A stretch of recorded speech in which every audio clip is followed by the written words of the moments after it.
serve. Oh, there's our boss. There you go. Hey, Jim, how are you? Pretty good. How you doing? I'm doing just we're fine. All talking about you. Oh, who's there? I have to get the proper view here. I see Chuck Baserman and Alina. Hi, everybody. Hi. It's good that you're early. Hi, Mike. Hey there, Aiden. I'd like somebody to be a sort of a co-host here. There's a couple of things. We have people from all over the place are presumably coming in within a few minutes here. And one of the things that I'm not sure about how to do is to get the transcript in English to run at the bottom of the screen. So if somebody here knows how to do that, I would appreciate a little bit of help. And I haven't been teaching through Zoom. I just do this kind of thing through Zoom. So I'm not an adept at its use. So I'm not sure who will volunteer, but I would like a volunteer if I can have one. Just almost anybody. Hey, Joanne, you must be in the middle, South Africa we got. Great. Hi, yes, tip of Africa while we've got electricity. Oh, yes. Right. Okay. Oh, I see. Thank you. Let's see here. We're not all here. I think we have to give it just a few minutes. And I need to make sure that I'm recording, which I am. And I believe that what's going to happen is that we're going to have a discussion here led by Jim with some facilitation by me. And that people sent in questions, a whole lot of them at the last minute. And I asked for last minute questions because it's okay. People apologize for being busy. I just couldn't imagine why you would apologize for being busy. Everybody's too busy, right? I got that. So it's really nice that people could be here. I see that the chat is already up and going.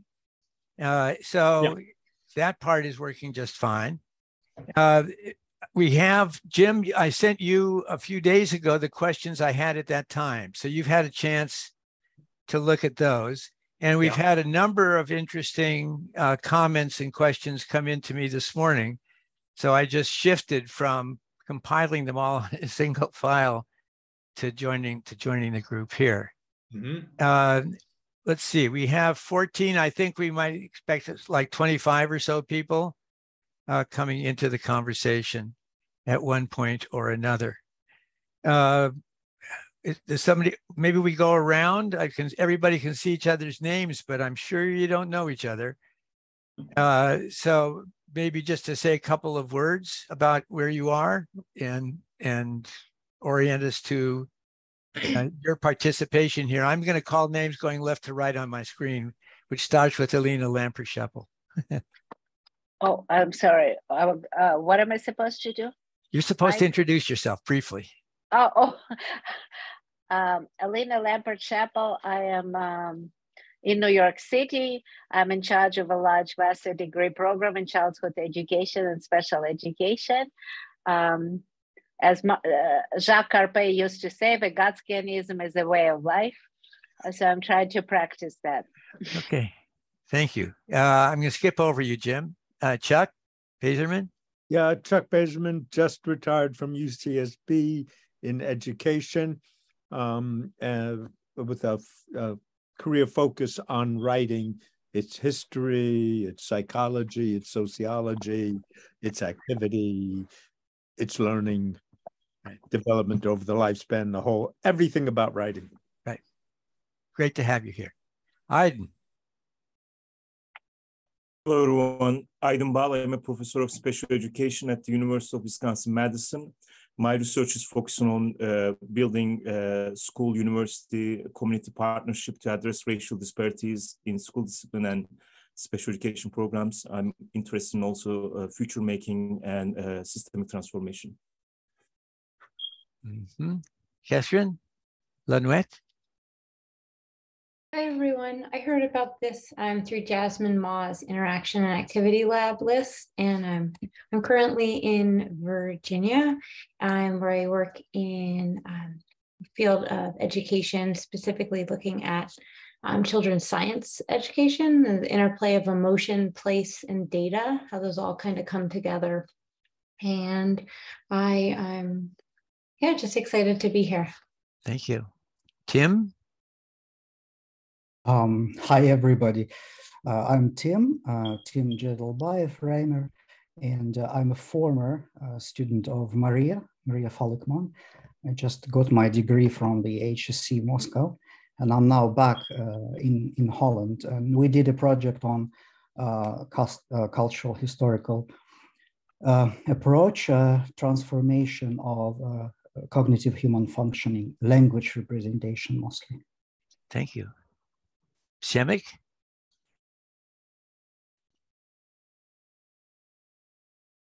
Hello, I'm from Poland, from Poznań, and I'm interested in the Vygotskian way of thinking, and I think the Vygotsky state of the mind.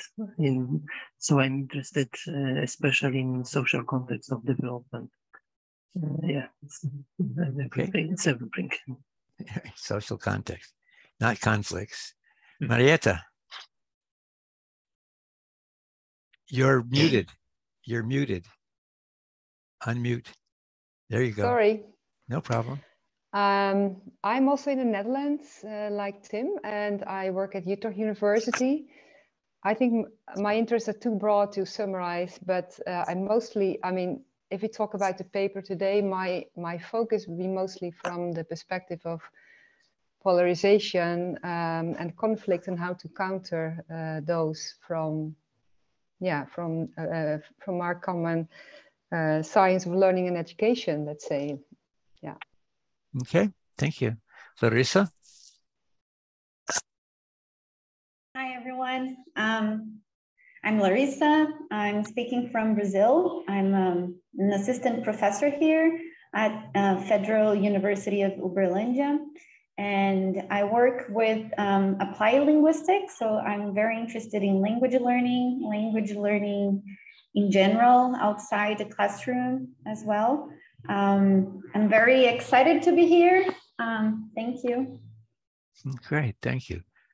Natalia Gadamashko. Thank you. Hi, everyone. I am coming from Canada, British Columbia, beautiful British Columbia, Vancouver. I am a professor at Simon Fraser University, Faculty of Education, who is currently on sabbatical, thanks God, after 5 years of being Associate Dean Academic. So it feels great to be here, and I will be very active since I finally got a time to read wonderful articles. Thank you. Sure. Francine. Hi, I'm Francine Smaluka. I'm in Wisconsin in the US. I have been working on Vygotsky's theory of imagination and creativity for the past 40 years with my husband, Larry. I translated the 3 Vygotsky papers on imagination and creativity way back in the 1980s. And currently, I have been hosting, along with Mike, the coffee hours on imagination and creativity. The Swiss conference in November was based on the new French translations of those papers. So we've been going forward to a seminar on cultural praxis. So that's sort of an advertisement for our continuing discussion groups on imagination and creativity. Great, thank you.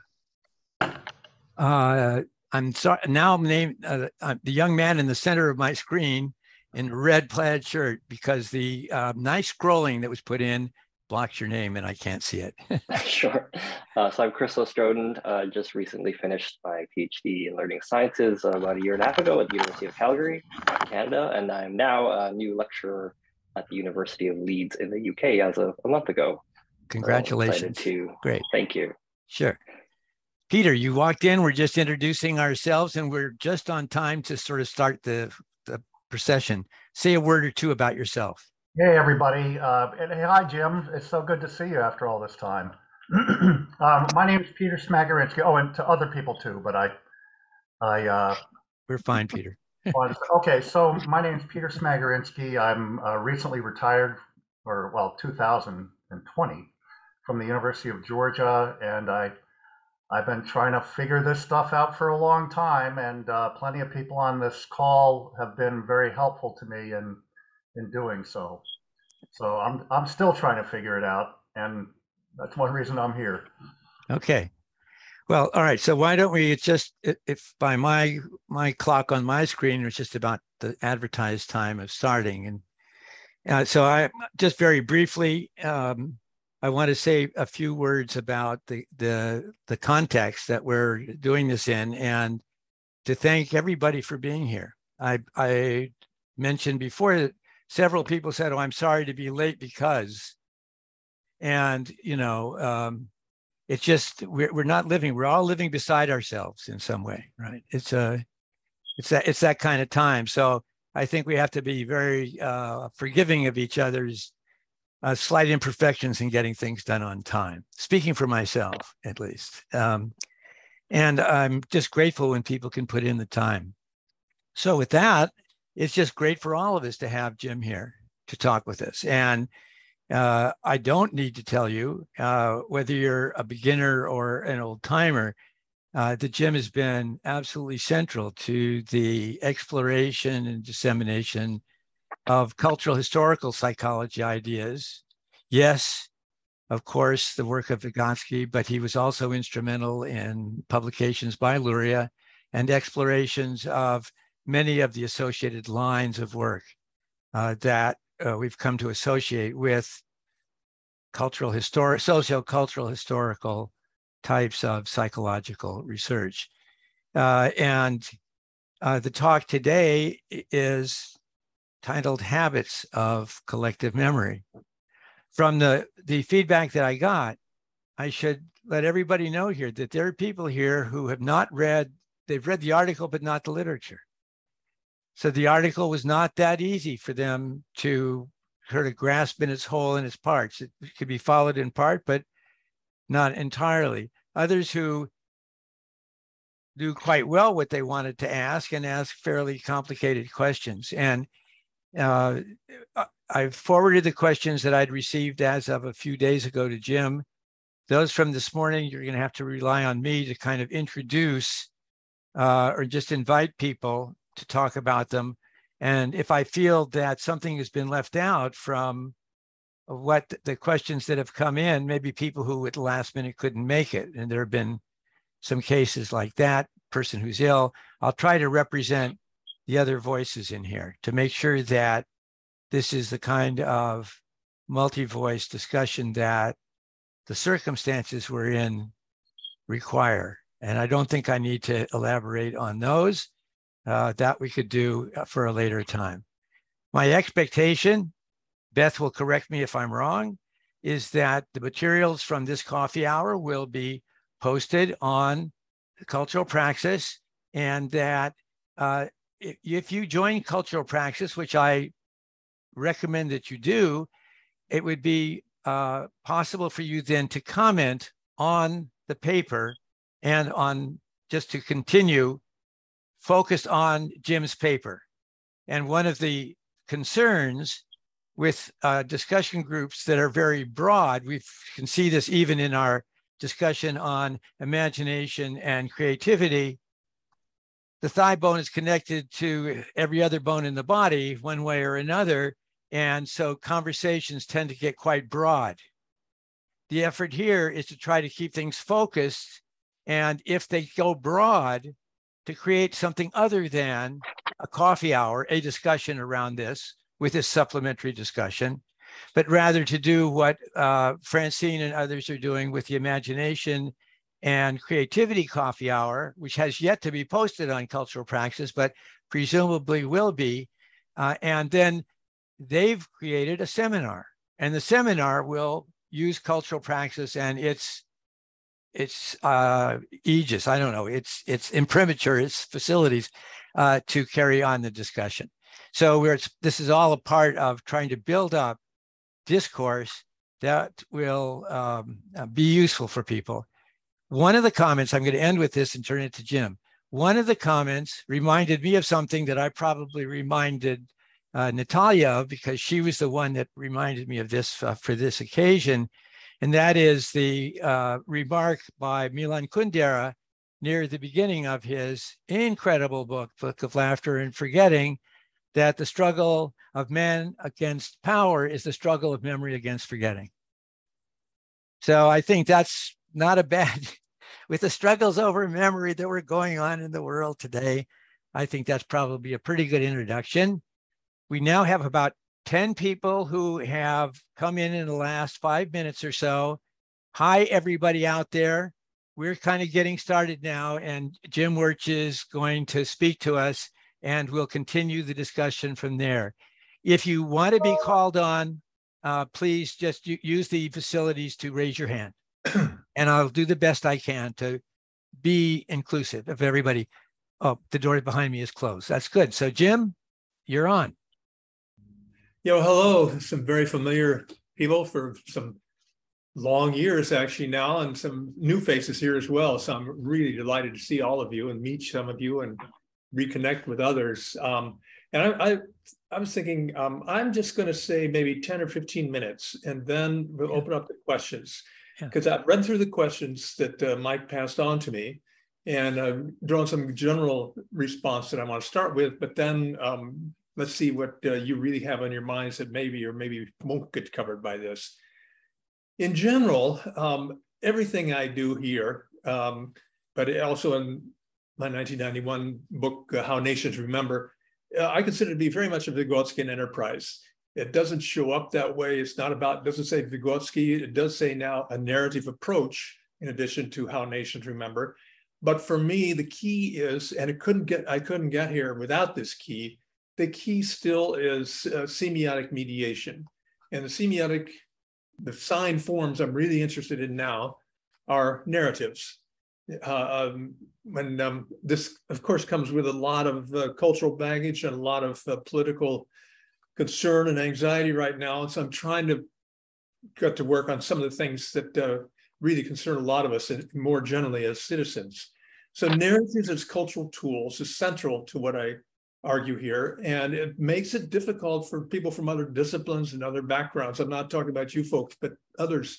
Wait a minute, are you saying that narratives make us do things? No. Are you saying that we, on the other hand, so you're saying we're free agents? Not entirely, because we're organized around our use of cultural tools. What goes further here is these cultural tools are not just individual inventions or private property, they're shared. I mean, this is crucial for understanding how collective memory works. Basically, a lot of people share a limited set of narratives, and one of the biggest issues is how do they get into that position? Education, whatever, a lot there, the big questions there. But how do you share these narratives? And furthermore, how do we share them in a way that doesn't seem to make sense? If you're saying, well, can I test you? And do you know this narrative? Do you know that narrative? No, what we need to move down to, and this is not so much covered, it's compatible with Vygotsky activity theory, et cetera, but we need to move down to what I learned from another Soviet colleague, Vyacheslav Severovich Ivanov, about underlying codes, what he liked to call underlying codes.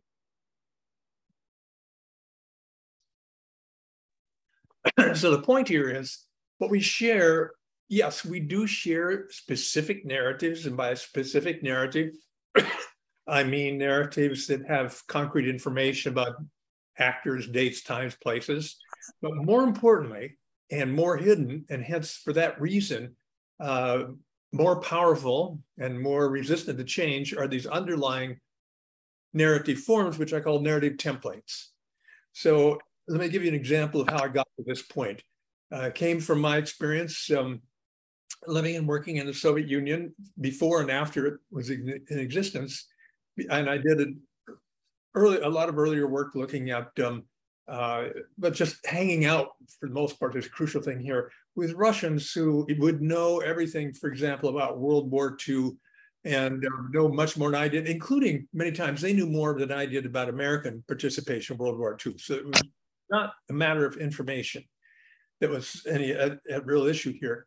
And so they always talked about this, and they knew what happened in World War II. And I read history and media and things in Soviet Union.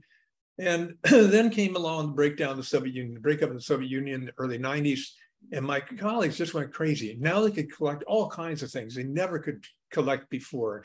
And they just were like squirrels storing up nuts for winter. They've made huge, stacks of books in the corner where they just could not buy enough things because they never could read that before. And everybody was saying, now I can say things, we can write things that we could never say 5 years ago, 10 years ago. I would have been out of a job, if not worse, 10 years ago, had I been caught with that item right over there in the corner, or if I'd written something like that. So this is a really striking thing. It's a huge emancipation, a change, you might say, in the national narrative. But as I look through these things more and more, and I worked through this in the 2002 book, Voices of Collective Remembering. Voices is an index of Bakhtin, by the way, another major hero of mine. But as I worked through there, one of the things that finally dawned on me is I read textbooks, for example, and I had students write essays about World War II, Great Patriotic War. Again and again, it was completely different. Things were written and said that really would have got you in trouble. Things like, the Communist Party not only did not help win World War II, it's an impediment to it. I mean, those are really very serious charges in the midst of the Cold War. But then it gradually dawned on me, this is really not all that different in terms of its plot line. Basically, there's a basic plot line here, what I call expulsion of alien enemies. And the idea is Russia is sitting, not bothering anybody, is suddenly attacked by outside forces, threats. Could be Germany, increasingly America, NATO, but it's attacked by an outside force. It almost is destroyed by this outside force trying to destroy Russian civilization, but through heroism, exceptionalism, bravery, they destroyed and expelled the alien enemy. Now, the thing of it is, this is a narrative template. That's a simple, very simple narrative form there. And it was the same narrative template, almost sometimes verbatim, in the Soviet Union and post-Soviet Russia. The only thing that had changed, which is a big thing, that no longer was the hero of the Soviet Union, members of the Communist Party, or the Communist Party for short, it was now the great Russian people. So, and as a matter of fact, then you started hearing these critiques about, the Communist Party didn't even help that much. It almost wrecked our efforts. And so a narrative template like this is something that's shared broadly. It's shared at an unconscious level. Most people, nobody ever sat me down and say, let me tell you about this narrative schema or this narrative template, Jim. But you infer it by looking at many, many texts. Now, it's based on a lot of terrible historical experience, of course. I mean, if I ask Russians, tell me the times you've been invaded, any Russian can just reel off 10 different items and say, the Mongols, the Swedes, the Germans, the French, the Germans again, and so it goes on and on like that. And these reflect actual historical episodes and actual devastation to a greater or lesser degree of Russian attacks on Russian civilization, no doubt. So I don't dispute that for a second. They have a right to thinking in those terms, you might say. But what this has moved into now is a narrative template, or you could call a schematic narrative template, that helps place it on your conceptual framework. And furthermore, I've moved on now to want to talk about habits, because these become narrative habits. They're not something we recognize. I mean, you don't recognize your habits of, what foot you put over the bed in the morning first or something like that. No, these are just habits that are unconscious. But partly because they're habits, they're also very resistant to change because we don't even know we have them. And the narrative habits associated with this narrative template, the expulsion of alien enemies, is something that immediately pops to mind when people see things. You look at what's happening today. I've been writing op-eds about this and other things as well. Putin, but it's not just Putin now. We're talking about a sizable percentage of the Russian population. They immediately see enemies where we don't. And sometimes, we call them paranoid or something. And there really are enemies. Paranoids do have enemies. I'm not disputing that. But when you get into these confrontations, these, what do you call mnemonic, standoffs sometimes, that you just can't, you look across the table and you hear somebody say something about the past, and you say, I can't believe you really think that. the problem is they're looking at me and they're saying, I can't believe you really think that. And you don't know where to go from there. And the reason is it's not on the surface. Bringing up facts are not likely to dissuade somebody else or me of what the real story is here. That means the underlying narrative, what you're after here. And so we have a real problem of conflict and resolution, which is very difficult. Now, one of the things that's crucial for one of the best, maybe the best still, overall description of habit with great insight, it came over 130 years ago. William James, his chapter Habit in Principles of Psychology. And he talks there about things like, think of a habit, or you got this from somebody else, but think of a habit like taking a piece of paper and putting a crease in it. So these are some of your questions, so I'll open it up again here. But and then open it up. Now close it again. Oh, you go right back to the same crease. If I say, could you move that crease over a half inch? Now you have to slow way down. It's very effortful to try to change the crease there. This is really in contemporary literature and psychology anyways, related to things like fast thinking of Daniel Kahneman, but the general move in cognitive studies to the unconscious, implicit attitudes, implicit memory, all kinds of things. So I'm really trying to explore these deep areas because that's where so much of memory in groups is retained. And we don't even know we're plotting a new story on the same plot structure we've already memorized many times over. And furthermore, James in his chapter, it's a masterly work. And of course, it reads extremely well too. He's a total genius. But James at one point calls habits the great flywheel of society, because whole groups, he was talking about how people get used to their places in society. What keeps a farmer, in New England farming, which is not a good bet even in his day at all, but why do they stay there? He's kind of asking that question. Why do people stay in their places in a class hierarchical setting? Why don't they revolt all the time? And that's because in his just description, habits are the great flywheel of society. And that means whole groups share the same habits. And these are not habits like how you serve a tennis ball. That's a habit to be sure, but shared ones are most efficiently done with the help of narratives. And even people like, Harari in his Sapiens book, it talks about, well, what was it about language that allowed us as unexceptional apes to jump out over the other species and do all our damage and all the good that we've done? He said it's a collective, well, he didn't call it collective, but he says it's imagination, the power to imagine things. And then to imagine things individually means you also want to figure out how does the whole group imagine things together. And I think the key there, going back to my starting point, is narratives as cultural tools. So I'm trying to make a package here that I apply to just horrendous events going on in the United States as well. We have habits of memory here. They're very deeply embedded. We've worked some with the lost cause narrative, for example. But I'm mostly always been fascinated because outside of Russian society, I can see things in some ways that people agree with, but they really shock us. And sometimes by looking at others and being shocked, we can help ourselves being a little bit shocked as well about where we might be stuck in these grooves or ruts or whatever you think they are of habits. So that's what I'm trying to be up to. I do see it as still, I can't do this without notions of narrative, without cultural tools, without forms of dialogue. I mean, the people that have drawn on so much in Vygotsky and Bakhtin, and a lot of other notions, including, for example, I don't know if you remember this, Mike, but Kenneth Burke came back with a vengeance for me.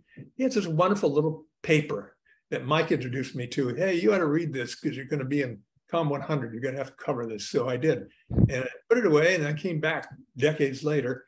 Kenneth Burke had this little article called Narratives as Equipment, Literature as Equipment for Living. And basically I've just pasted a new word there, narratives as equipment for living. And when he says literature does, and what I'm saying narratives do, he says, okay, we can talk about a narrative as 10 sentences or 10,000 or 1,000 pages long, but they also can be this very, very condensed form of narrative templates. And that's not just adding up the narratives, it's showing what's the underlying structure that a lot of them reflect. And he says what that does is it allows us to size up a situation, a story. If Russia looks at what's going on right now with NATO, it allows not only Putin, but a lot of people to size up the situation immediately. I mean, they just see it as if they don't realize they're looking through semiotic mediation to get there. Same here. It's easy to point out in others, but it's also cause for reflection on our own. But Kenneth Burke talking about, think about what it means to call, somebody a name of a title of a novel. Immediately, the novel might be 300 pages long, but you size up somebody once you get that label put on him. So we can do these things all the time, and I think we have some new tools around to deal with these, and a lot of you have been adding a lot to this in terms of context and other things. So let me stop there and let you see if that's utterly confusing or helpful or not, or what you want to ask to push me further. All right. Just give me 1 second, because Jim, there's a little bit on the chat if you want to just poke in there and see what people have had to contribute there. So I'm just trying to figure out what's the best way to go here. Is there are several different kinds of variations of a question that are really questioning the relation, get a better idea of the relationship between terms like a schema, script, format, narrative. So, I know you have one question along those lines about sort of ontology and epistemology, if I'm just remembering back to it. But several people have asked for greater clarity there. And I myself am not entirely clear, for example, why a term, what the implications are of a choice between one or another of these terms. That's one way to put it. Yeah. So several people have questions along that line. Yeah. Okay. Well, I grew up in graduate school first with Piaget, so I learned a lot. I read all kinds of things about schemata and everything. And actually, I use that a little bit, but I think the reason I want to talk about narrative templates, and it can be called narrative schemata as far as I'm concerned, it's drawing on different literatures. For me, it comes partly from Bartlett, who actually famous for introducing the schema into memory studies, but he practically said nothing about it, actually. And at his death, people said, no, he's not going to be remembered for that at all. He'll be remembered for other things. Here's Bartlett, almost 100 years later, still being remembered for schema in memory studies. And for Piaget, genetic epistemology, there you have another notion of schema. And that schema, and for Piaget, though, it's a very general term coming from biology. So there's a grasping schema, there's a sucking schema, and everything builds up out of that. What for me is closer to Bartlett in this respect, distinguishes the notion of narrative template from Piaget's schema, is his notion I think is much broader. It means a pattern of action. That could be grasping, it could be putting things together at much more complicated levels. I want to bring in the notion of narrative because there's a whole long tradition starting with Aristotle on narrative. And narrative as a cultural tool has its own organizing principles. You've got to have a plot, basically. That's the most important, crucial thing, a beginning, middle, and end. And it has a strange logic because you often don't know the meaning of anything in the story until you know the ending. Now that's strange in a lot of ways. It's only by going back, as you do in a detective show. You don't know who really, did this and how it all fits together until you get at the end. And Poirot gets everybody in the living room and says, "Now here's how this happened." They've shown you hints along the way, but you don't know what it means until you get to the end. And this is a crucial part of what a narrative is. It's plot structure. And it's sometimes called a strange logic. And that is distinct from kind of abstract analytic thinking. Jerry Bruner, of course, worked on this for a lot of years as well. But it brings a strange logic, and that's kind of packaged. It's a cultural tool that comes in prepackaged form at this abstract narrative template level. And so basically it's used repeatedly. That's why Russians can list off all of these events. They're all plotted in the same way. And they'll say, we know how that ends up. And I hope we don't have to find out again. But anyway, so that's one kind of plot that's really crucial. Let me stop. Elena, you need to mute yourself. Where am I?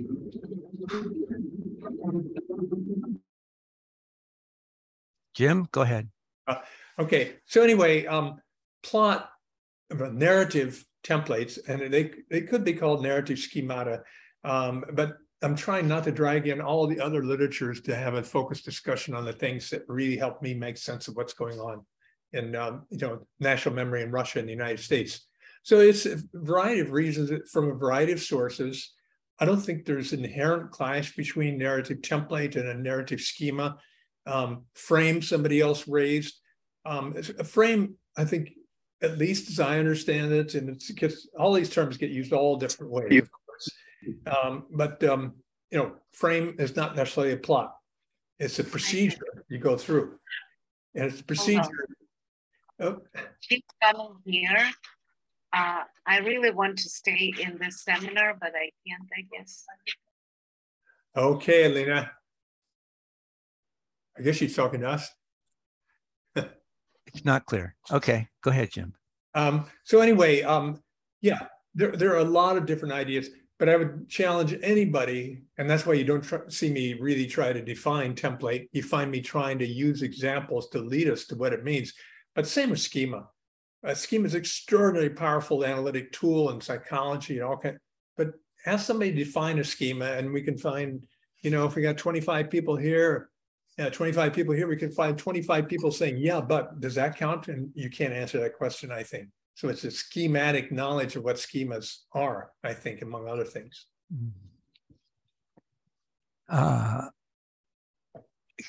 Maybe, let's see. I have the questions that I have, Jim. Why is there? Take one from you, and then there's one that I'd like to raise, and then we can go around. We can keep going on around. But what on your printed sheet there strikes you as something you'd like to address in addition there? I was just looking at chat here as well. Peter Smagorinsky, I really agree. Tim Snyder is a major, major figure for understanding Russian national narratives because he takes it into areas that say, as with all national narratives and all national memory, it relies to one degree or in one form or another on myth. That's part of what national memory, national narratives are. So I see, for example, I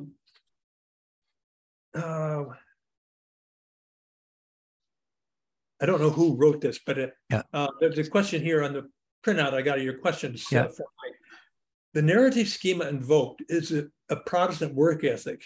You must earn status through righteous behavior. And what you're getting at here, whoever this was, yes, you can understand the spirit of capitalism, Weber's great work, the Protestant ethic and the spirit of capitalism. Basically what you find there's a life narrative that he said Protestants had.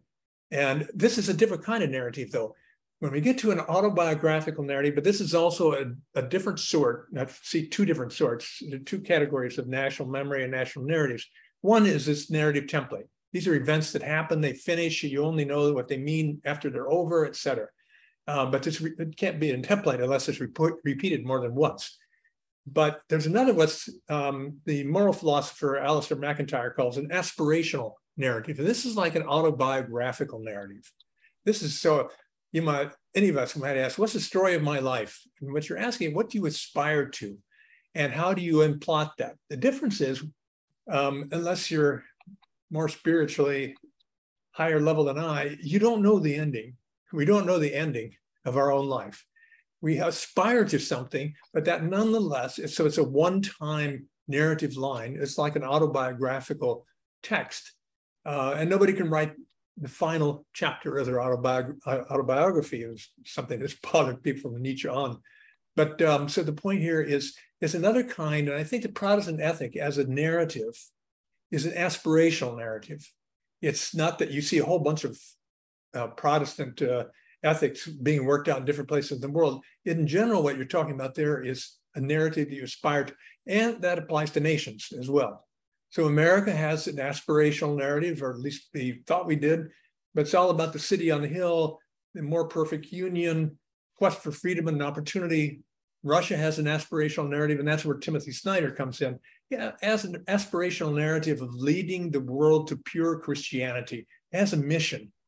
And that's something that's very strong going centuries back in philosophy, but you can find it in Dostoevsky and other people too. So these are different kinds of narratives, but they do their work without our even realizing that basically I can only speak if I speak within the plot in certain instances. Okay, I'm gonna, let me pose a question here that came in this morning. This is from Macy in Wisconsin. And Macy, I can't see whether you're on the screen, but I'm gonna ask a question for you here. Question is this, when is memory not collective? I understand that the unit used here is an individual as a member of a group, and I can't help but think that we are all told and crafted with particular stories and habits of perceiving them. Often so much is lost in trying to understand our own stories, Lahu's stories, but I am also told land remembers, water remembers where it's supposed to flow. Train tracks cut through waterways continue to flood because water remembers and wants to return and connect back to the river. How does place and land and waters support collective remembering as a verb? I personally can't think of an instance where memory is an individual one, and so this is my first curiosity.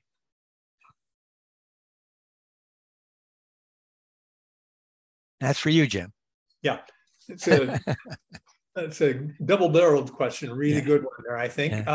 But it goes all the way back. Usually the figure credited with being the originator of modern collective memory studies is Maurice Halbwachs. He was a sociologist who lived in the early 20th century. He has a couple books that are in English and others, but he was a student of both sociology and psychology of the time. And he has a couple books just called The Collective Memory and other things. But he also says this in a sense, yes, there's no such thing as an individual memory, basically. And that's because he didn't use these terms, because you develop memories in collaboration with others and discourse with them, but you also harness the cultural tools that are given to you by a society. So that's I think we're pretty familiar with in this group. You look for mediational means or cultural tools. It's not you remembering practically ever. It's you remembering with the help of a cultural tool. So that's kind of the basic unit of analysis, another question I saw up there. But then, okay, so but already by saying it that way, by saying for the kind of collective memory I'm trying to talk about, certainly it can take into account, and there are huge things that are involved about the natural landscape, but I'm looking for cases where you have an active cognitive agent using a cultural tool. And so in that sense, that would distinguish it from the way we talk about how water remembers, or, they always have these mattresses that remember your body shape, whatever they want to talk about, muscle memory and things. So that's somewhere in between maybe. But I think in that sense, it's different. And it does, again, point to this issue. Just as my book, Voices of Collective Remembering, I never defined collective memory or collective remembering. I listed properties it had. I try to show what good it does. And the same applies, I think, for issues like collective memory today or schema. They're cultural, they're theoretical tools in their own right, and they bear up or don't bear up under a pragmatic kind of truth condition that since William James and his followers, Mead did this a little bit, but others in the pragmatist tradition. So in that sense, it kind of really, when I want to talk about narrative templates, the real question, what good does that do me? Does that allow me to tell you something and you something you wouldn't otherwise recognize? And here, I think I'm pretty convinced it works. When I talk to Russian colleagues about, does this make sense if I say this is the basic plot line? Russia's sitting there, suddenly wantonly attacked, almost destroyed as a civilization, and rises up and expels the enemy. And it's not only Russia that has this, but they have a very strong form to say, yeah, that sounds just about right. But when I try to talk about, and that's what I do sometimes in op-eds in short form, if you want to, everybody's asking, a year ago, just everybody's asking, all the top pundits, practically everybody, what is Putin after? What's he want? How do you make sense of what he's doing? Is he really, he couldn't possibly mean that. Well, we found out he did possibly mean some of those things. And I think the best single key to this is he's living in a national narrative, the world of his own national narrative, which he shares with a lot of other people. That's why he can appeal to mobilize people there in Russia, not everybody, but many. So the national narrative, this mystic national memory and national narrative, importantly, as a cultural tool, is guiding him into places where we are totally tone deaf. We don't even hear. And we can't believe this at first. But he kept doing things that people just couldn't understand. And they openly said, I don't understand Ukrainians in some way, but a lot of people just couldn't understand in the West for sure. What's he up to? I think this is the best tool we have going, this narrative template business. And so in that sense, if it does us some good in trying to give you a better answer and a little bit better prediction of what he's doing, then it's true, but only pragmatically true, Okay, I'm gonna follow that up just with an observation from Macy as well, because I think it's another issue that we need to as part of the context that I was trying to think about at the very beginning, where she writes, I appreciate the inclusion of habits and narrative templates in pushing our understanding of collective memory. Habits are learned and also could change. I guess my design brain is on, and I'm wondering if we're really trying to design for otherwise, Black life, indigenous futures, dominant national narratives and templates have to change. We don't just need other stories, we probably need other story templates. How might we attune to the tools that curate dominant narratives and also open ourselves up to shift our existing habits and templates? What might we need to be willing to relearn or even collectively forget? And that question connects up with a number of people who are asking about the role of forgetting in this story about collective remembering. Mm-hmm. But I think the main thing here is this, I think, this issue of, well, what do you have to change? Is it just different stories or how is it that such national templates, like you laid out the template of American exceptionalism, very nicely. How is it that gets turned around? Yeah. No, that's a full-throated question. It touches on practically all these things, what I'm really after in the long run. Mm-hmm. And it's all too easy and convincing to end up with some very pessimistic conclusions. Namely, these are habits, I think, and we say habits can change, but habits are really hard. Mental habits are very hard to change, I think. William James talked about, you better get your work in early with children and learning habits, because then it's going to be harder and harder to change. And I think that's one thing that is the case. We're still confronted with, okay, so people are going to blow each other up over this. How can we find common ground or change habits or whatever? And of course, it's related to power at that point. In a lot of ways, there are some very effective means for encourage you not to change your mental habits if you get out of line in any society. So that's one thing. But to the extent that they're so recalcitrant and we're so resistant to change, I just point out one of the things I talk about in How Nations Remember. I met some diplomats, a Chinese diplomat who was had for decades trained a lot of the Chinese diplomatic corps. Wang Jishi is his name in Beijing. And Ken Lieberthal, who was one of our premier China experts back in the Clinton administration. He's at the Brookings Institution now. And they got together, they knew each other for years, and they got together, we need to talk to each other about strategic distrust, they said, because we just, And so they got together, and the deal was each would write their story of the other, and then they would come together. So what's America up to? Wang Jieshi writes that. Ken Lieberthal, what's China up to? And these are very experienced diplomats. They know more, both of them know way more about America than I do, for example. Wang Jieshi, total expert, et cetera. And they come together, and this is sobering. They come together, and with people of goodwill, they can negotiate all kinds of things, but they kind of ended up saying, you know, I just can't believe you still believe that. Wang Jieshi said, well, I know your stories about exceptionalism and city on a hill, but in China, everybody says, nobody, you Americans don't really believe that. That's just a cover for being able to carry on your dog eat dog in the wild attack. So here we have, you have collective memory habits or memory habits in America, but you also have Chinese memory habits, and they're based on this, very strongly based on the century of humiliation narrative template in China, I would talk about since the 19th century with opium wars and things. But here you have very experienced, patient, intelligent people talking to each other. And Wang Jieshi says, yeah, I know your story. And I'm trying to get into it, but then in the end I said, you know, you don't really believe that. And that's what we said. And a lot of people say that about Putin. He's just putting this on. He doesn't really believe that. He's just after more riches or something that makes sense to us. So in interpreting events, but especially interpreting others' interpretations, our mental habits, they're not intractable.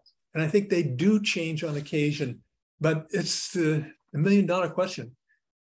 Getting youth together, you know, there are all kinds of these experiments with Israeli and Palestinian youth. They go off to a camp, spend 2 weeks, get to be really good friends. They, you know, swim together, play volleyball, they discuss together, they come back and they go back into their kind of memory, you know, habits of old. I've seen it, Azerbaijani and people from Armenia. So, but I don't want to just end on this downbeat message, and we can't. So I think, you know, one of the best things that I could say, as far as I can see, how you're going to change some of these, one of the best ways to do this is hit somebody in the face with something that they just cannot believe. And one of the best ways to do that as a young person, go into another society and live there for a while. And they'll do things you just can't believe.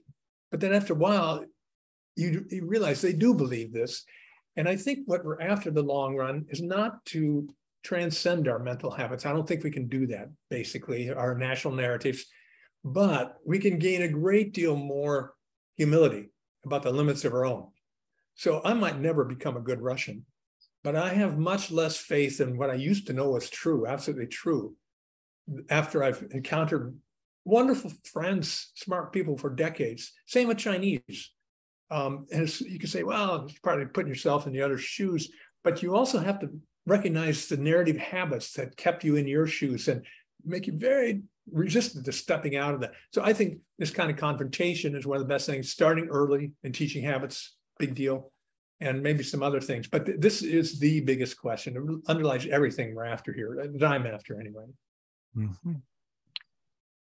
Okay, what I'd kind of like to do now is to ask people in the audience who feel that questions that they've raised have not been represented in what's been said here. And all the way back to, we have a couple of sort of beginners who don't know the literature well, and weren't sure of the argument, that just the basic arc of your paper. So I'm not sure. I'd really like people to step in here to say, if you're a beginner, say, Jim, would you please? And otherwise, people, you got to feel for what we have on the table now. Who would like to step in and offer up Francine? I see Francine with her hand up. So yes, speak, Francine. I think we're all beginners, by the way. You bet. You bet. Okay. You bet. What Jim has been talking about fits in very well with the October Festival that we're going to have on cultural praxis. Shannon Brinkett in Australia has a wonderful paper just published on imagination and international relations. That's Shannon's specialty area. Now, my son just finished a master's in international relations in Scotland. And so I'm kind of aware of the framing theory of social movement theory in international relations. Mm-hmm. And a lot of what Jim has been talking about has been addressed in a different frame, right? Using framing theory rather than narrative. But narrative building is part of framing theory. Which one subsumes the other is a whole different question. But Shannon's point, and he will be addressing this in October, we just don't have the date scheduled. But his point is that in international relations theory, they really have not addressed the role of imagination. It has been relegated to Hobbes' view of imagination as suspicion of others, and that's why the Leviathan state has to emerge, because imagination works in a negative way. And his paper is exploring how imagination could be used in a positive way. It ties in really nicely here. So I just want to mention that and then invite people to, look at the Cultural Praxis website, because we will be posting that session for October. Great, thank you. From the chat, Maria Follickman, you have an observation that sort of translates Jim's terms into activity theory terms, if I understand your question. Why don't you, not everybody's looked at the chat, why don't you repeat it and just, it's an interesting question. Well, basically, there is one more question which is still unclear to me, I didn't answer, and it's about the exact relationships between the schema, narrative, and habit. And well, my observation is that when we introduce a concept of a cultural tool, the use of any tool, a learned use of any tool, is an operation in terms of the activity theory, just a way of performing a certain goal-directed action. And a learned tool use as an operation is automatic and uncontrolled, and that corresponds to habits. But I would like to learn more about Jim's version of the interpretation of the relationships between these three concepts. Very good and reasonable question. And yes, I think there are parallels there. The one thing I would point out, and it doesn't necessarily answer your question, but the one thing I would point out that a lot of times when we come from psychology, there's a very strong tendency to talk about, the individual as if we're all the same. And so you talk about fast thinking, schemata, whatever, frames, whatever. You're looking at what are these things that humans use. And so if you talk about fast thinking, for example, the whole big book, a really fabulous book, is, it has pluses and minuses, but Daniel Kahneman's Thinking Fast and Slow, for example, changed a lot of public discourse about, pushed a lot of psychological theorizing into the unconscious, basically, not the Freudian unconscious, the habit or the operational level. And so, yeah, that's really important. But the thing that Kahneman does not do, and for him, it might just be trivial. That's why he doesn't do it. He doesn't tell you, okay, I might say, oh, as a reader, I understand fast thinking now, got it.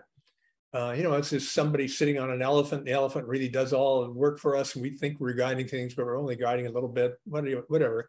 From Jonathan Haidt, you get these things.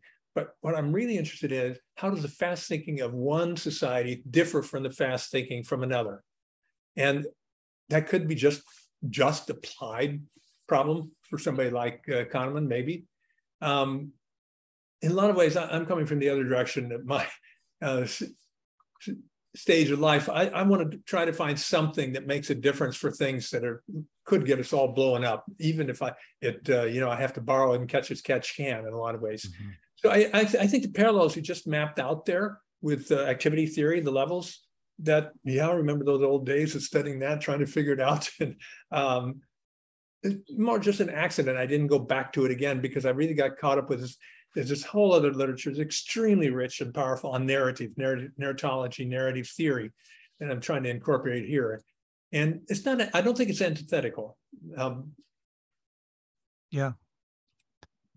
Okay, Jim, I'd like to, myself, if I just very briefly here, Aiden asked that we post that, and I will. I'll send around to everybody who's on the list a copy of the Literature's Equipment for Living. But I'm also going to send around a chapter that my daughter and I wrote on Bartlett. And I think I just have a paragraph here that I think in a way maybe speaks to a couple of things that have been said here. So I'm just going to, it starts off by talking about schematic conventionalization and then the social context of cognition. That's the section of the chapter. And it points out that in various forms of a cultural psychology, it is widely assumed that you're talking about something like a distributed organism. You're talking about a distributed process. And we quote Jean Leave's definition, which is very colorful, so that the boundaries of cognition and the environment, in her terms, cognition is stretched across mind, body, activity, and the setting. And written whenever it was 20 years ago, it refers to Ed Hutchins and ideas about distributed cognition, which were relatively new. Then it refers to the work of Derek Edwards and Dave Middleton. And for people interested in this area of research, I really recommend their writings, very interesting writings. And this is just a summary. As noted by Edwards and Middleton and Charles Crook, that distributed cognition is precisely the way in which Bartlett conceived of schemas in his book on remembering. So that's the first connection, right? So that Bartlett is going to try to do what the distributed cognition people are trying to do. Although he adopted the term from Head, who is a psychoneurology type, from whom it definitely had an in the brain sort of an existence, Bartlett quite explicitly indicate that Head's use of the term fails to indicate that the results of past experience are actively influencing us all the time, and that these influences are best thought of as organized settings. And I think that wording is in terms of the whole issue of inside and outside, and that you're talking about it, some sort of dialectical process that's going on here. Everybody's trying to talk about it. That idea that the sum of the past is, you're thinking of it as organized settings, helps a lot, I think, to speak to how it gets to be habitual. Because in an organized settings, everybody, if you've been there, everybody knows what the hell to do and they don't have to think about it at that level. So just to finish up, schemata in such a view are not knowledge structures stored in the brain or minds of individuals for the interpretation of experience, but functional properties of adaptations between persons and their physical and social environments. And so I think I think that covers a lot of what the concern is here. And I'll send this around too, if people find it, useful. Sure. Yeah, one thing I'd say about Bartlett, who is a great hero in my view, he's just another great thought provoker. But what's interesting, schema and any kind of, what his notion of schema and his notion, he doesn't use narrative. He's suspect. He's very suspicious, by the way, of Halbach's notion of collective memory, because he thinks you're going into collective unconscious or something. And Halbach's different things on different days, but I don't think he did. But what's interesting about Bartlett, he presupposes alternative narratives to what he's looking at. The War of the Ghosts, the most famous thing he probably did. He said, this just doesn't make sense to my English subjects here. And so it stopped partway. It's partly my question to Kahneman as well. Okay, so you've shown a schema. That's really important. It works. But what you've done, you've snuck in here one schema that you never talk about, that is what organizes things for his British subjects, because the British subjects are reading it. So they don't have to They just got it, you know, and they recognize, I can't understand this other story organization. But what it really calls for, at least not what it really calls for, but what I think is interesting here, is to get into these tools in much more depth to understand, well, what exactly was it in the English, the Cambridge undergraduates' narrative tools that conflicted with the other one? Why can't we understand that other story? And so, again, it reflects a deeper interest in bringing narrative into this, because that's a very rich literature, from literature, most literary studies for the most part. And also, I just want to mention on imagination. You know, collective memory is something, memory is about the past, basically, but anxiety and imagination are things, you know, and we're talking a lot about, that's about the future. And one of the things that's been pretty interesting is in the last 10 years or so, there's first in neuroscience studies, they started to show you use the same neural networks to remember a past event, like a birthday party in the past, and to imagine a birthday party in the future. And so, wow, maybe that's no accident. Maybe that's a really big deal. And so now there's growing up this issue of mental time travel. People like Tulving, Endel Tulving, talked about this some years ago, but now it's turning into a little bit of a cottage industry. So we're using neurologically maybe some of the same tools, but we're also using the same cultural tools to make sense of the past and in the future. And for me, this is really crucial because the issues like global climate change or threat of nuclear annihilation, the thing we can do, we can understand the future kind of, but we cannot be mobilized around it. We kill over the past all the time, you know, about memories and insults and humiliations, but we cannot mobilize ourselves very well at all. It's like pulling teeth to get us mobilized about a future imagination. You can have imagination, but it's not serving the purpose we have to have it serve. So that for me has become more of an interesting issue as well. Mm-hmm. Mm-hmm. Comments? Who feels underrepresented here in terms of the comments? Nobody. Mike, there is Aiden raising up his hand. I didn't see it up against the background there, Aiden. Thank you very much, Maria. Thank you, Maria. Dr. Wirsch, thank you so much for this wonderful discussion and the readings, Mike, also, thank you. I just want to carry us from this ontological discussion to epistemological discussion.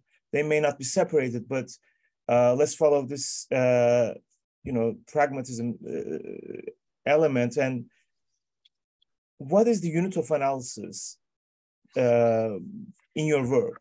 So let's say, when you're studying collective memories, Dr. Wirsch, where do you start? How do you define the boundaries of collective memories so that we can understand them and we can utilize them for systemic transformation, other stuff? Good question. Nobody calls me Dr. Wirsch unless they're really mad at me, first of all. So anyway. I'm not mad at you. I just... All right, well, just call me Jim then. But yeah, it's a very good question.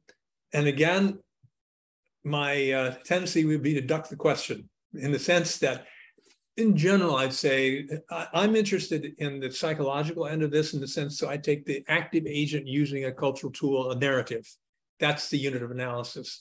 But that doesn't do us very much good. What's more interesting, I think, is to look for striking cases of collective memory and figure out how they came about. So I had one paper called Collective Memory or National Memory and Where to Find It. Where you find it is where you get two nations arguing over what really happened in the past. And they cannot, just cannot understand one another. We still have elements of that going on in the United States over the Civil War. Was it a Civil War? Was it war, Second American Independence War, whatever. And so, and we find it very frustrating and just can't get, so my inclination would be to dig into a case of that. It could be any number of things. Looking at Monica Martinez, the University of Texas, who's recently written great things about how the Texas Rangers are remembered in the Texas Mexican American community. And so she's an historian. And it's not so much, I can't become an historian overnight, but I look for cases like that and say, what do we have to have that makes it so impossible for us to discuss this in the way of habits, narrative templates, and things like that? So my inclination would always be to look for these cases, look for two communities or nations collide over their memory, and then figure, what do you need for units of analysis to be useful? Because you don't just want a unit of analysis, you want one that distinguishes one side or the other from this real conflict. Thank you, Jim. One follow-up question. What if we use that those unit of analysis and analysis for systemic transformation?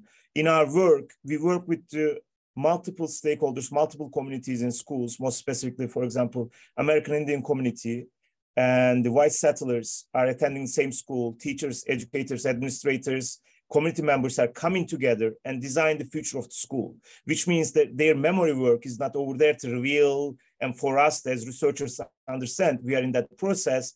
They are remaking the memory, working around memory to determine the future systemic. So using that memory work for the future building, future making.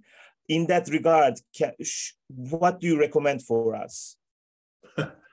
Well, I think you probably know more than I do because you've been closer to the ground on that one.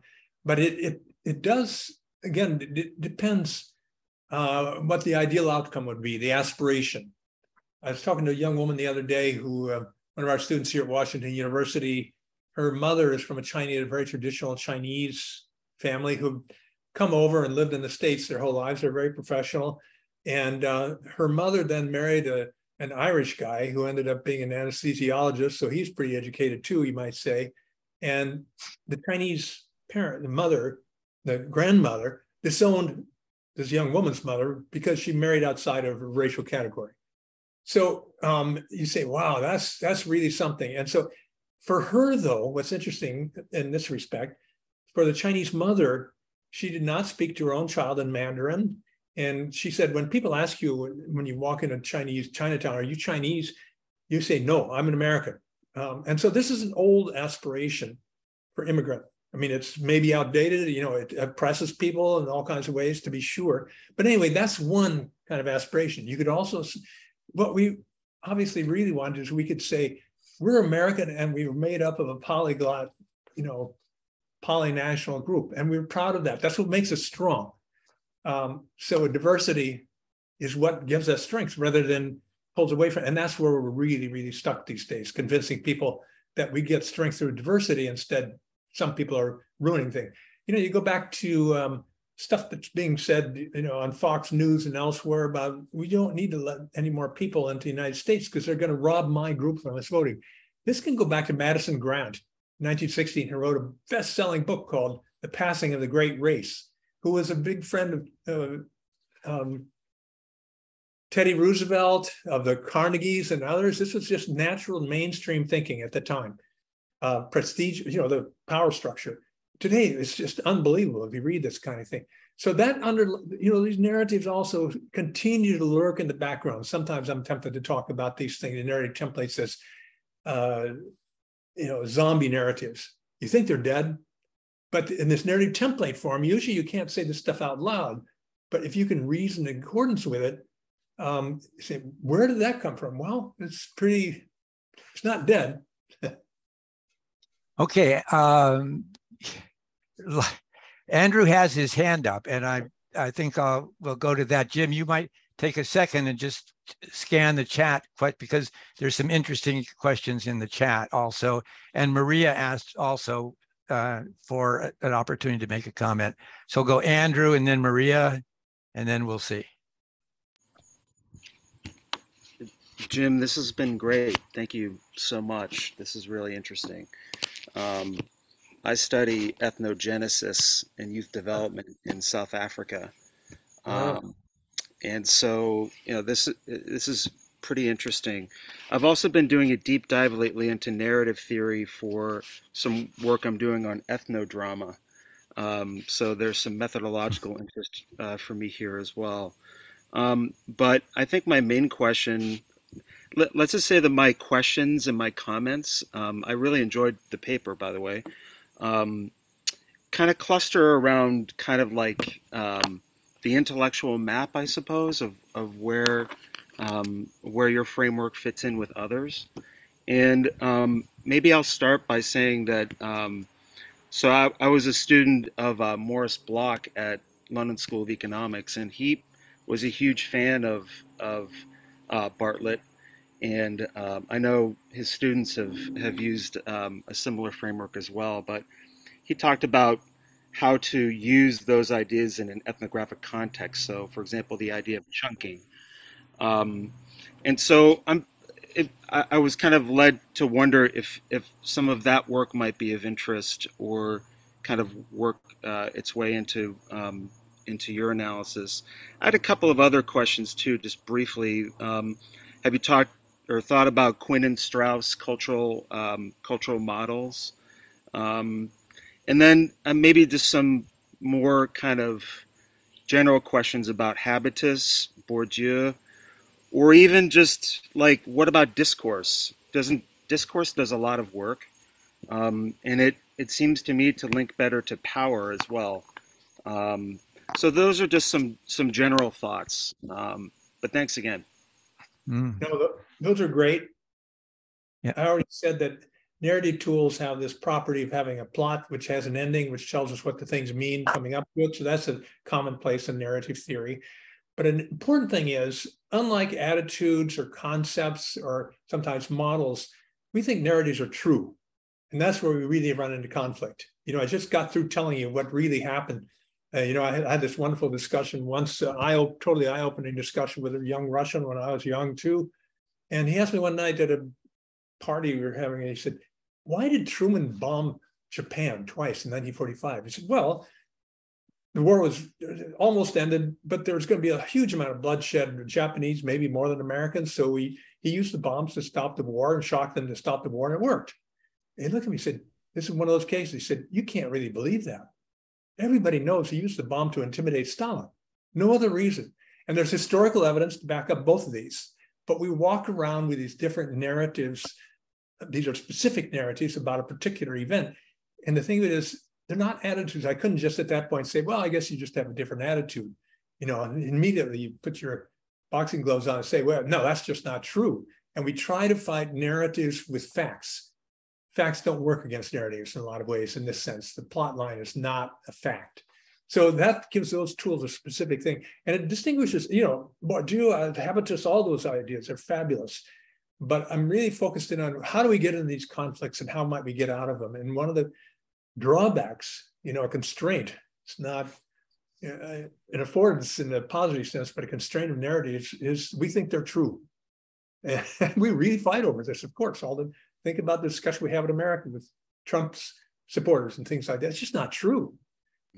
So it's not, well, you have a different opinion, you know, you belong to a different party. So there's something different about these narrative tools that really lead us down some bad paths. I wonder if ideology might be a good adjunct then, rather than discourse. Yeah, well, but why we defend these narratives has to do with broader, you know, power in society, power of others, more norms and things, to be sure. But where we get hung up, I'm really, in that sense, focusing on something much more focused, namely, how do we get in these fights, and why can't we get out of them, and why can't we recognize how we got there, where we are? Mm-hmm. Thanks, Maria. Did you have an additional comment? Yeah, if possible. Yes. Actually, to me, the paper and the talk by Jim really illustrate the well-known phrase by the French psychologist Gabriel Revaux-Dallon about the splendor and misery of schemes. But what confuses me still a little bit is that schemes considered in the context of producing habits which belong to the procedural memory, and narratives are definitely not about procedural memory. And of course, schemes are just everywhere. And basically, when Neisser used this concept, it was used for all kinds of interaction with the world to incorporate just a collection of new experience and prediction of what's going on further, just to include all possible cognitive processes within the same framework. But here, I probably lack of understanding how narratives are being produced based on schemes due to habits. Well, I'm still about this three-side interaction. What I would probably add to this discussion is an analysis of so-called collective memory illusions, because illusions usually help us to crack the mechanisms. For example, if we take into account the famous Nelson Mandela effect, the collective memory of how he died in prison like 30 years before it really happened, it's probably a hint that we should take a look at this checking up with others, which also leads us to the discussion of the so-called shared memory, which was really pretty well studied in couple, when a wife or a husband doesn't know somebody's birthday, but definitely knows that the wife knows it.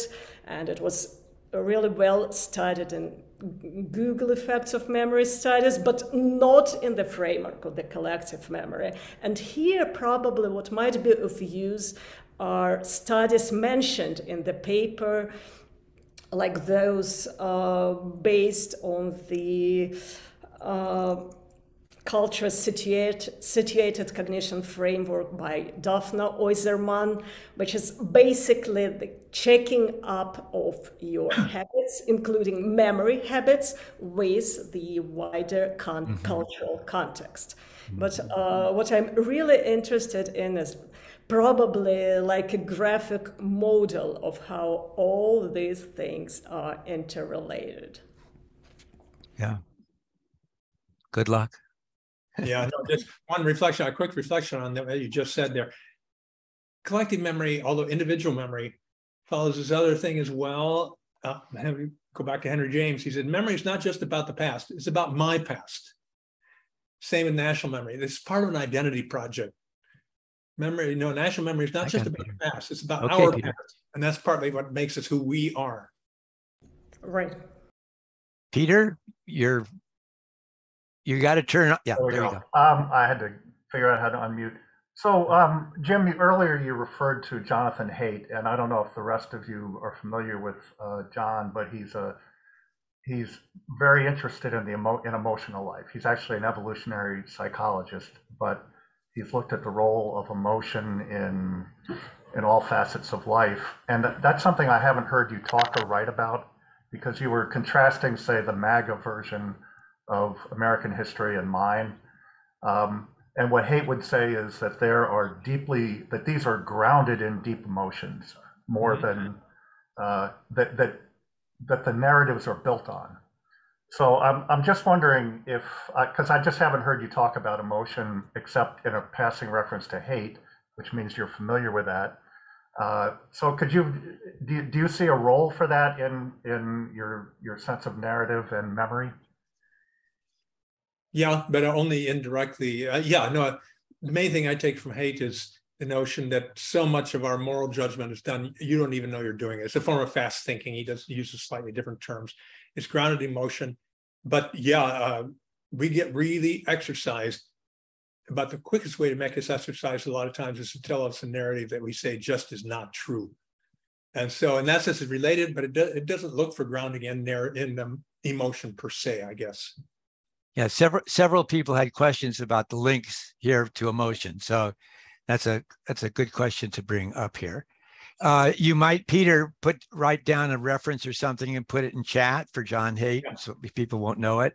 And the inscription at the bottom doesn't spell it correctly. Who has not spoken here? Let's see, Mariana. What are your thoughts here? Got Chuck and Natalia up there too. I'm sorry. I'm having trouble with the hands. I'm going to come back to you, Mariana, and I'm going to go to Natalia because I see hers. And Chuck also? Yes, okay. Natalia, then Chuck, and then Mariana, maybe? Yeah. Thank you, Mike. Yeah. Thank you, Dr. Wirch. Oops, Jim. Jim, I have a question, and I totally agree with this power of the narrative to present the truth, right? I think that's kind of a key of how these narratives work on us.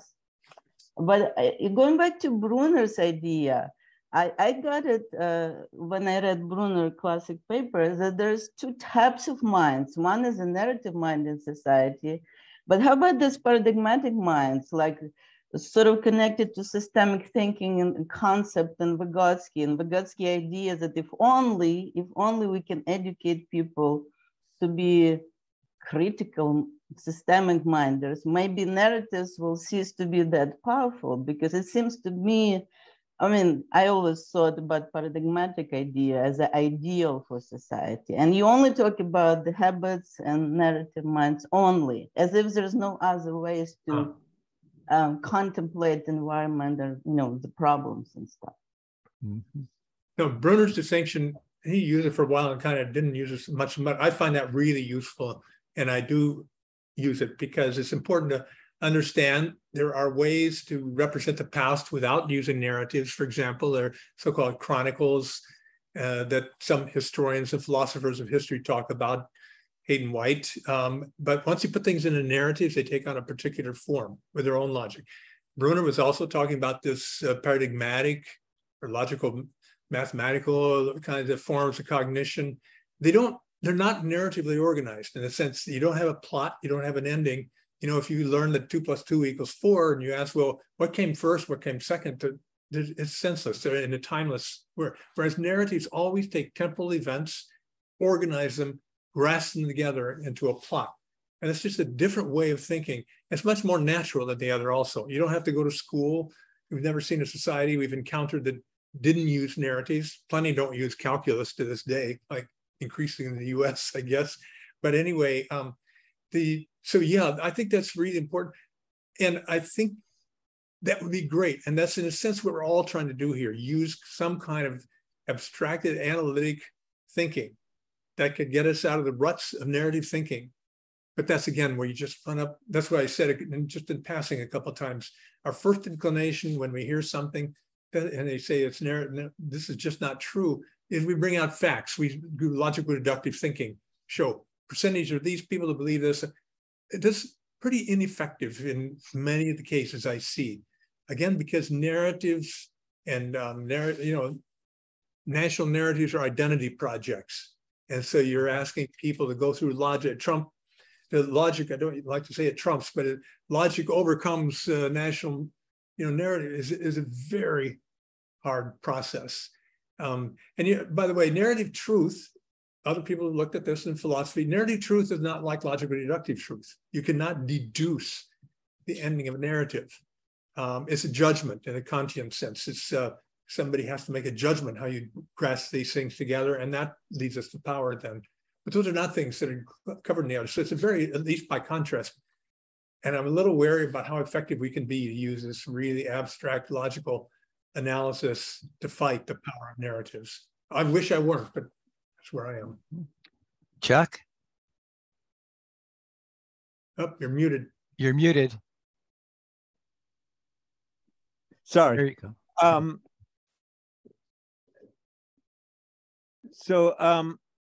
Thanks for this very, very, very interesting discussion. And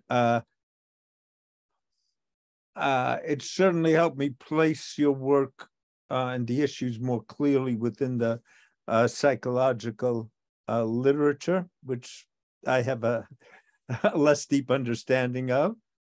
But one thing that I have a lot of questions, I've had a lot of thoughts throughout this. And I'm trying to just stay to one or one train.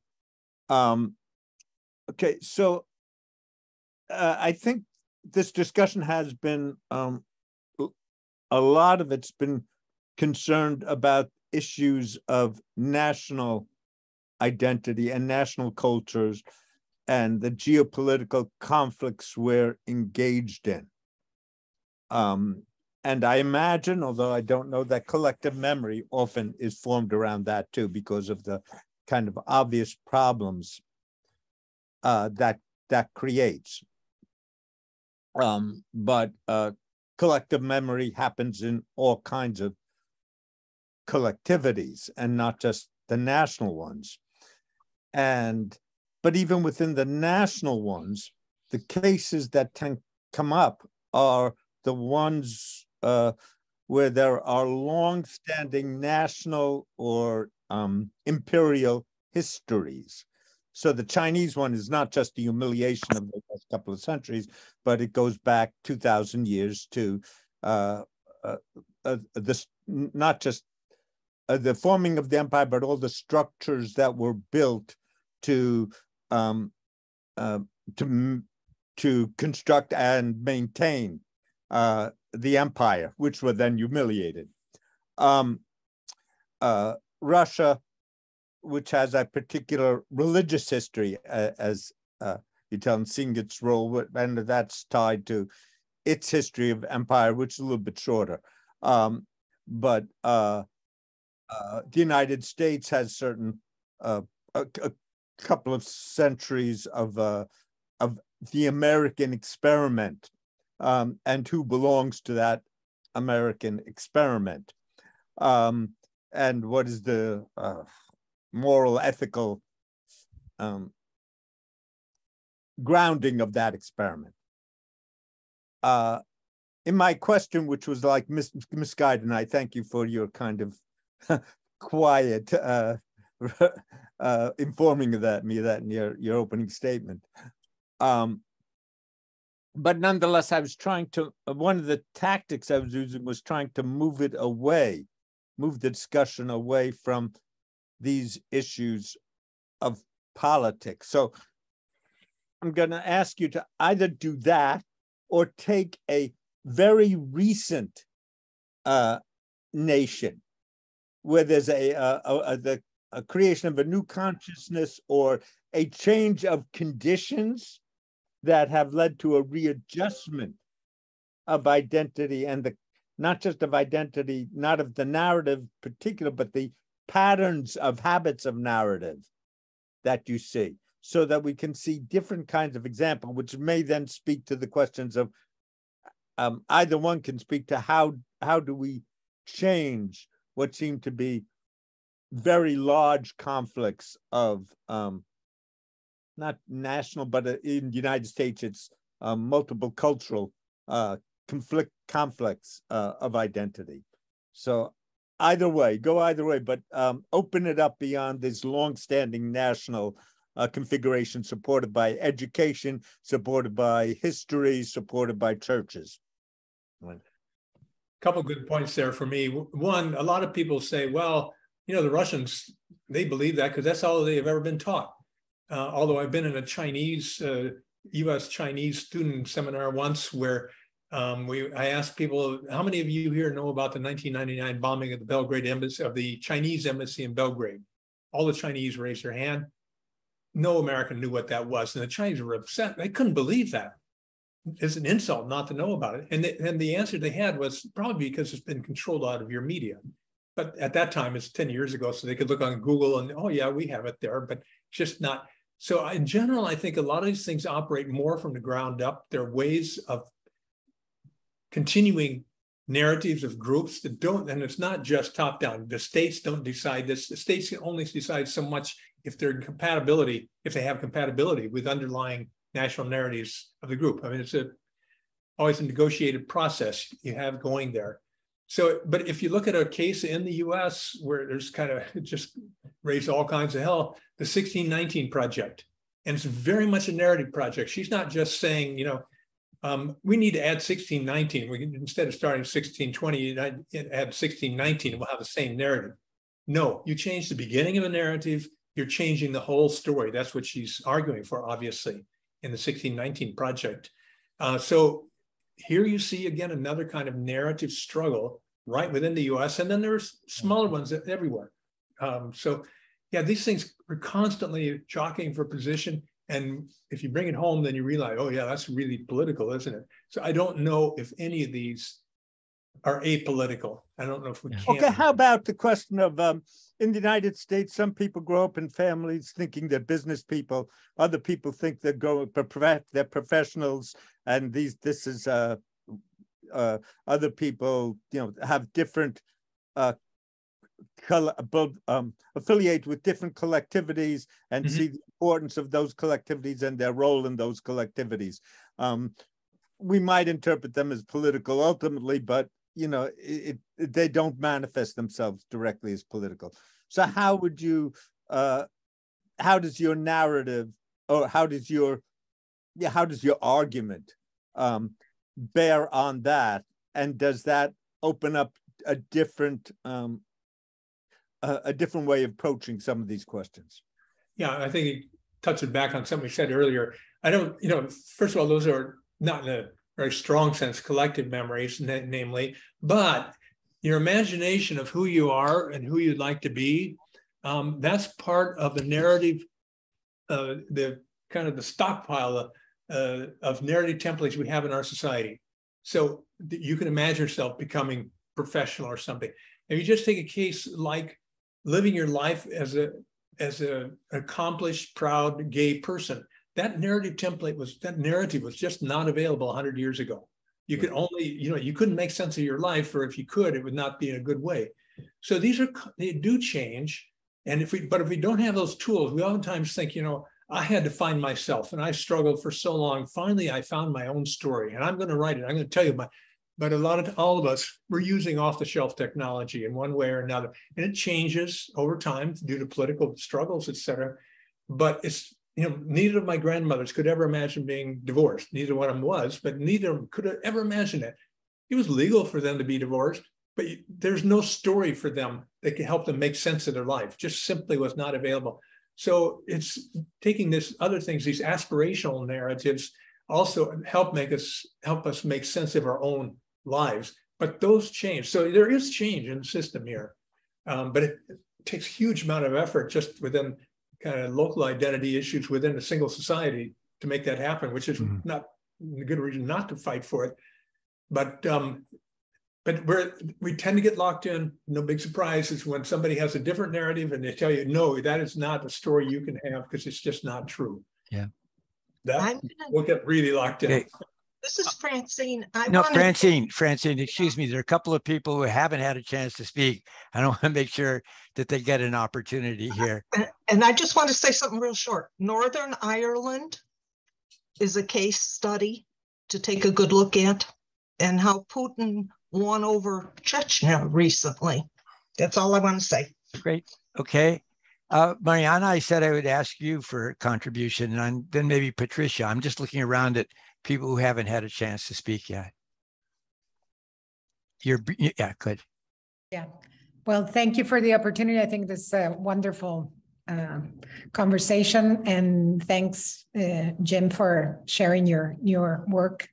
I was very interested in the latest things you were bringing up on how these narratives change and how they're this stockpile of narratives, and it's this constant struggle to find some legitimacy to transfer, to make that acceptable in a community. In my case, I study like the collective memory of the latest dictatorship in Uruguay, and how I've used your framework thinking of narrative templates. One of the ones that it's dominant is the two demons explanation for the dictatorship, that there was the military and the guerrilla warfare, and they produced all the trouble, and all the blame and responsibilities displaced to these two social actors. That was transformed for a period of time, but now it's resurging again. And I was interested in the concept you just mentioned briefly, this zombie narratives, how some narratives that we seem to have overcome, how do they come back? How do they get new life and never go away? Yeah. And it's regardless of ideological position, because they're available for everyone in the community, and different political ideologies use the same explanatory model to make sense of new experiences using old narratives. So on the one hand, I'd like you to talk a little bit more of this zombie narratives, because I think it's interesting.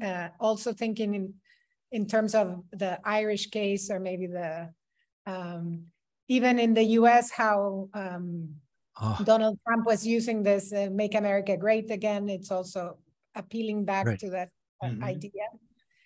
And then the other thing I was wondering if,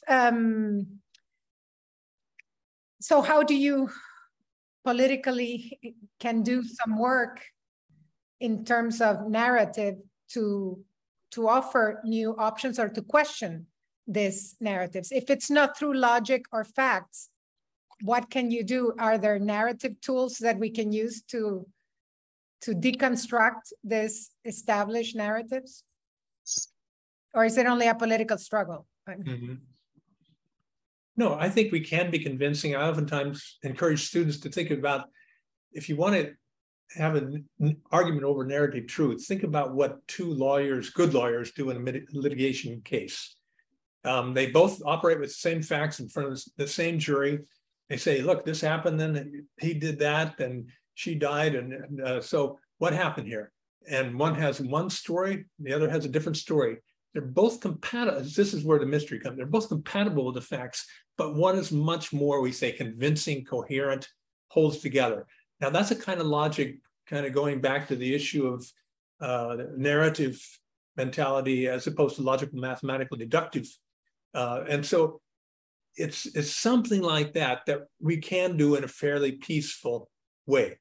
I should also mention, I don't know this about Uruguay. It's a really interesting case, but I suspect that of these national narrative templates, and it depends on how abstract you get, because in most abstract, there's only one narrative template in the world, maybe, or something. But I suspect there's a toolbox of these. It's only like has 10 or 12 in them.